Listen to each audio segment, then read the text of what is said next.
अस्सलाम वालेकुम। Welcome to my YouTube channel. मेरा नाम हसीब है और आज हम सीखेंगे कि माइक्रोसॉफ्ट असम्बलर को कैसे सेटअप करते हैं, मेज़म को कैसे सेटअप करते हैं और विजुअल स्टूडियो के साथ या विजुअल सी प्लस प्लस के साथ इंटीग्रेट कैसे करते हैं मेज़म को। माइक्रोसॉफ्ट माइक्रो असम्बलर को इंटीग्रेट करने का विजुअल स्टूडियो और विजुअल सी प्लस प्लस दोनों के साथ सेम मेथड है। 2010 से अबव जितने भी वर्जन हैं उनमें सारों में ऑलरेडी इंटीग्रेटेड होता है मेज़म, लेकिन सिर्फ एक लाइब्रेरी हमें इंक्लूड करवानी पड़ती है एडिशनली।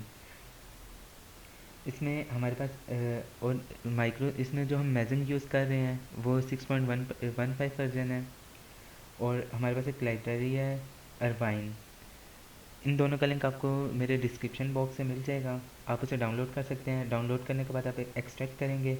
एक्सट्रैक्ट करने के बाद सबसे पहले हम मेज़म को सेटअप कर लेते हैं, प्रोग्राम को एग्जीक्यूट करते हैं। उसके बाद हम आयरन की लाइब्रेरी को सेटअप करेंगे विजुअल स्टूडियो या विजुअल सी प्लस प्लस के साथ। सबसे पहले आपने एक्सट्रैक्ट करने के बाद आपने जहाँ जिस पे ड्राइव में अपना मेज़म रखना है आप रख लें, लेकिन सिंगल डायरेक्टिव में होना चाहिए। नाम इसका कोई भी हो सकता है। मैंने जी ड्राइव में पेस्ट की हुई है मेज़म और इसका नाम मैंने एमपी रखा हुआ है। सिंगल डायरेक्टरी होनी चाहिए, मीन्स के इसके अंदर कोई भी फ़ोल्डर नहीं होना चाहिए और बाकी आप फ़ोल्डर का नाम कुछ भी रख सकते हैं जो आप रखना चाहें। अब हम अपने प्रोग्राम की तरफ चलते हैं।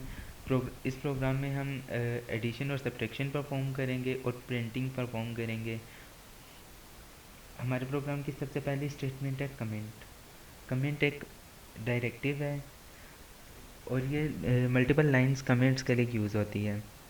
इसमें हम पहले कमेंट लिखते हैं और यहाँ पे हम कोई भी स्पेशल करैक्टर यूज़ कर सकते हैं, लाइक यहाँ डॉलर साइन भी यूज़ हो सकता है। लेकिन मल्टीपल लाइंस जैसे कि हमने ऐसा रखा और मीन्स कि 3-4 लाइनों का कमेंट करना है और जहाँ पे हमने अपना कमेंट को एंड करना है वहाँ पे हमने वही सिंबल दोबारा यूज़ करना है जो हमने स्टार्ट में यूज़ किया था। और सिंगल लाइन कमेंट के लिए स्टेटमेंट टर्मिनेटर यूज़ होता है ऐसे। उसके बाद हमने लाइब्रेरी इंक्लूड करवाई है। यहाँ पे दो तरह की लाइब्रेरीज़ अवेलेबल हैं, एक 32 बिट है और एक 16 बिट है। क्योंकि हम प्रोटेक्टेड मोड में काम कर रहे हैं इस वजह से हमने 32 बिट लाइब्रेरी इंक्लूड करवाई है। उसके बाद आ जाते हैं हमारे सेगमेंट्स। हमारे प्रोग्राम के दो सेगमेंट्स होते हैं, एक होता है डेटा सेगमेंट और एक होता है कोड सेगमेंट। डेटा सेगमेंट वो होता है जिसमें हमने अपना सारा डेटा रखा होता है और कोड सेगमेंट वो होता है जिसमें हमने सारी इंस्ट्रक्शंस रखी होती हैं कि हमने क्या ऑपरेशन परफॉर्म करना है।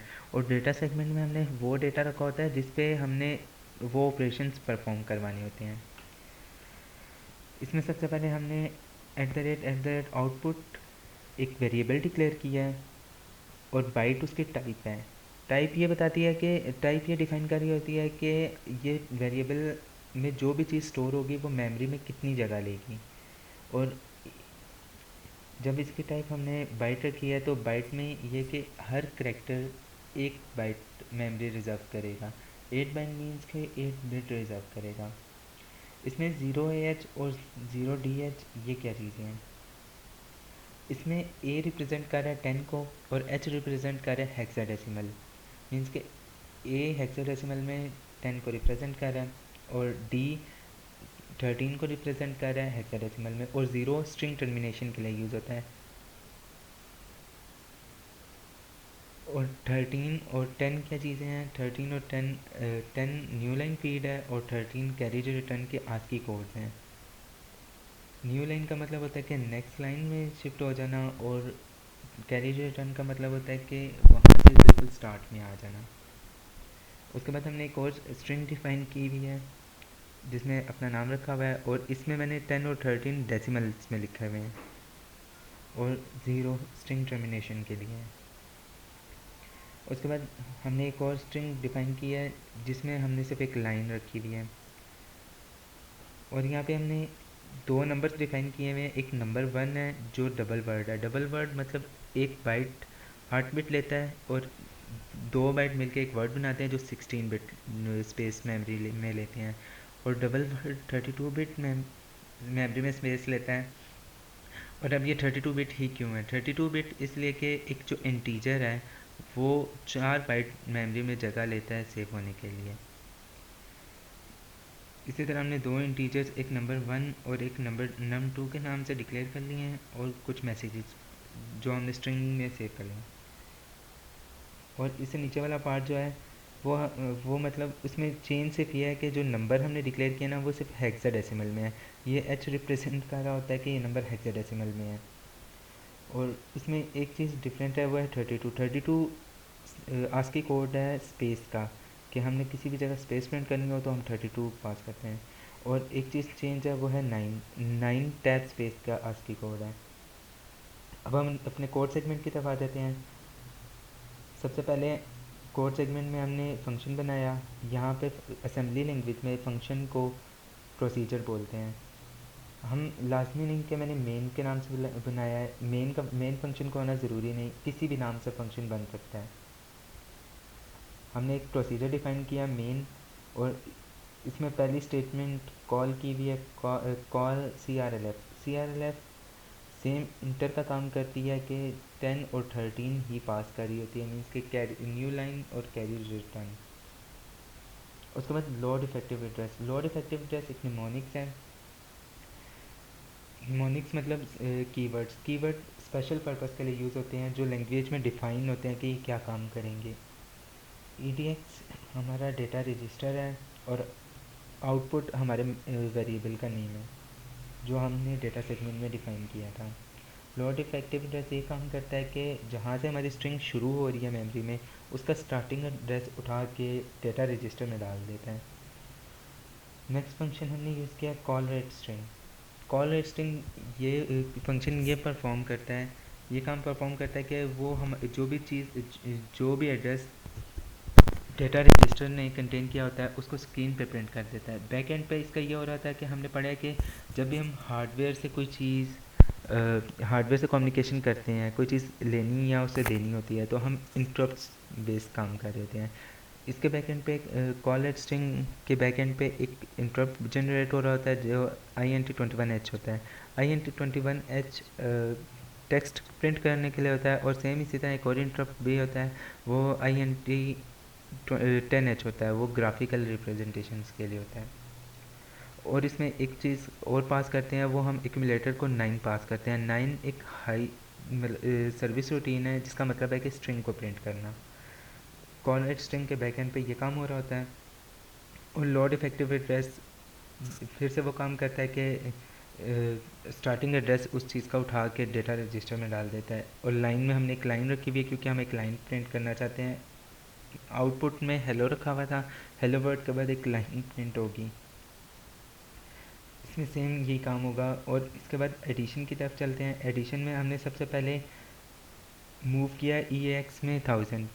जो सिस्क टाइप के आर्किटेक्चर्स हैं उनमें जो फर्स्ट ओपोनेंट होता है उस वो डेस्टिनेशन होता है, और सेकंड वाला सोर्स होता है। इसमें ये होगा कि, और ये इमीडिएट इंस्ट्रक्शन है। 3 तरह के इंस्ट्रक्शन होती हैं। एड्रेस मेमोरी एड्रेसिंग कर सकते हैं, रजिस्टर एड्रेसिंग कर सकते हैं, और इमीडिएट इंस्ट्रक्शंस भी दे सकते हैं। इमीडिएट इंस्ट्रक्शन का मतलब कि कोई भी वैल्यू उसी टाइम रन टाइम पे दे देना। अब यहाँ पे हमने 1000 हमने इमीडिएटली एक्यूमुलेटर को पास कर दिया। अब एक्यूमुलेटर में 1000 सेव है, और हमने एक्यूमुलेटर को ऐड करवाया नंबर 1 के साथ। नंबर 1 में हमने 100 सेव किया हुआ है। उसके बाद हमने जो भी रिज़ल्ट था वो एक्यूमुलेटर में था, हमने उस रिज़ल्ट को सेव करने के लिए मेमोरी में जो अपना वेरिएबल डिक्लेयर किया हुआ था नंबर 1, उसमें मूव कर दिया।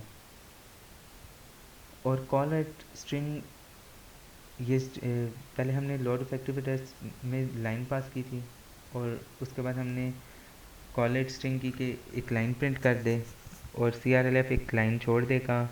और ऑफसेट और लोड इफेक्टिव एड्रेस ये एक ही काम करते हैं, लेकिन इनमें थोड़ा सा डिफरेंस है। लोड इफेक्टिव एड्रेस मेमोरी का फिजिकल एड्रेस डेटा रजिस्टर में रख देता है, जबकि लोड जो ऑफसेट है वो ये करता है कि उस मेमोरी से जितने आगे दूसरा दूसरा बाइट या दूसरे किसी वेरिएबल का बाइट शुरू हो रहा होता है वहाँ तक का ऑफसेट रिटर्न कर देता है।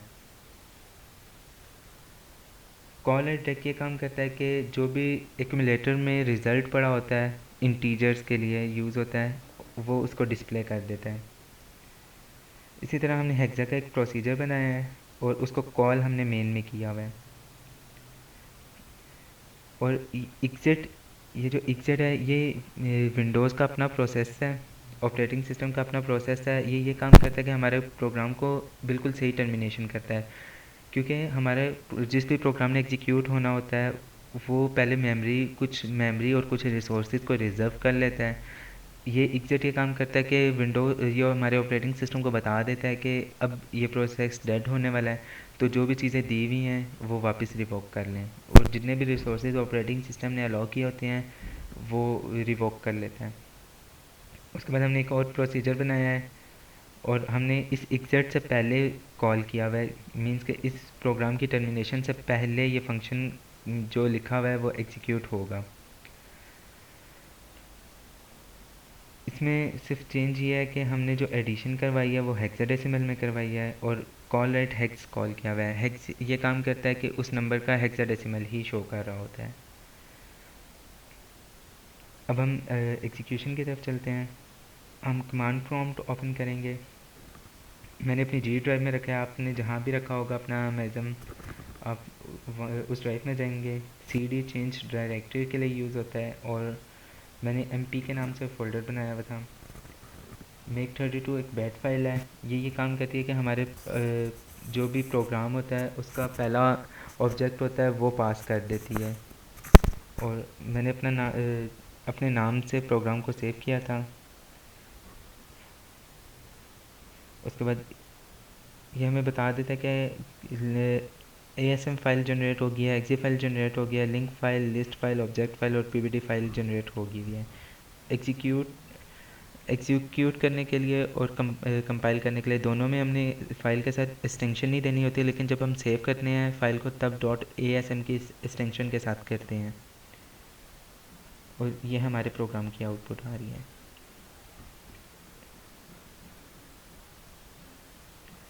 इसमें इसमें जो एक चीज़ आ गई थी वो ये सारे रजिस्टर्स की वैल्यू कैसे शो हो रही है। वो सारे रजिस्टर की वैल्यू ये कॉल डम्प फ्रेज की वजह से शो हो रही है। इसके बाद अब लास्ट में हमने इंटीग्रेशन करनी है सेम इसी प्रोग्राम की विजुअल स्टूडियो या C plus plus, visual C plus plus के साथ दोनों का सेम मेथड है। मेरे पास विजुअल सी प्लस प्लस 2010 और 19 दोनों इंस्टॉल्ड हैं, तो वो आपस में मैं जब भी 10 भी खोलता हूँ तो वो 19 ही खुलता है। हम क्रिएट न्यू प्रोजेक्ट पे जाते हैं और दोनों का मेथड बिल्कुल सेम है। हम न्यू प्रोजेक्ट पे जाते हैं, इसमें कंसोल एप्लीकेशन को सिलेक्ट करके, क्योंकि हमने अपने जो रिज़ल्ट है वो कंसोल पे डिस्प्ले करवाना है। हम कुछ भी यहाँ नाम रख लेते हैं, प्रोजेक्ट रख लेते हैं।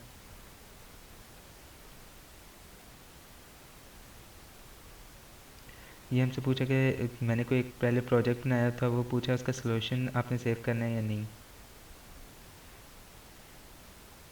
विजुअल स्टूडियो थोड़ा सा टाइम लेता है प्रोजेक्ट क्रिएट करने में, और अगर आपने जो भी एग्जीक्यूटेबल फाइल बनाई है वो ना चल रही हो तो आप अपने रियल टाइम प्रोटेक्शन में जाके विंडो डिफेंडर में ये रियल टाइम प्रोटेक्शन ऑफ करेंगे तो वो चल जाएगी। वो इस वजह से ब्लॉक कर रहा होता है क्योंकि हम बहुत लो लेवल पे काम कर रहे होते हैं। अब इसमें इंटीग्रेशन कैसे करनी है, सबसे पहले हम बिल्ड डिपेंडेंसीज में जाते हैं और यहाँ से मेज़म को इनेबल कर देते हैं। उसके बाद हम दोबारा से प्रॉपर्टीज़ में जाते हैं।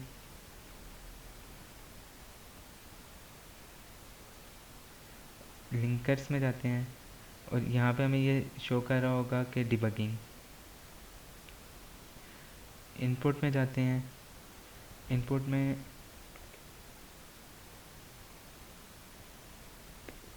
arvine32.lib की एक्सटेंशन लगानी है और साथ स्टेटमेंट टर्मिनेटर। उसके बाद जर्नल में ये हमसे पूछा कि एडिशनल लाइब्रेरी ऐड करनी है।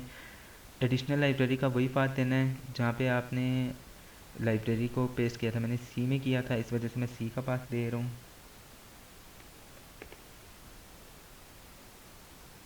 और अप्लाई कर देना। अभी यहाँ पे एक ऑप्शन नहीं शो कर रहा, वो एक फ़ाइल क्रिएट करने के बाद हमें शो करेगा।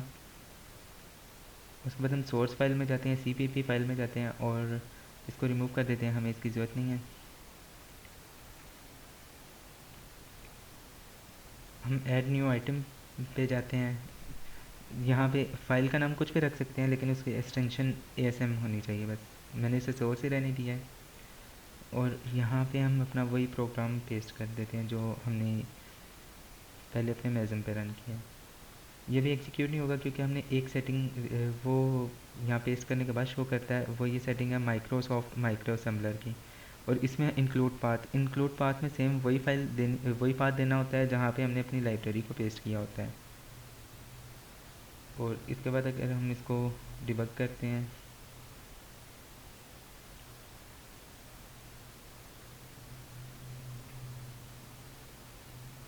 सेम ये वही रिज़ल्ट इसने दे दिया। Thank you for watching. अल्लाह हाफिज़।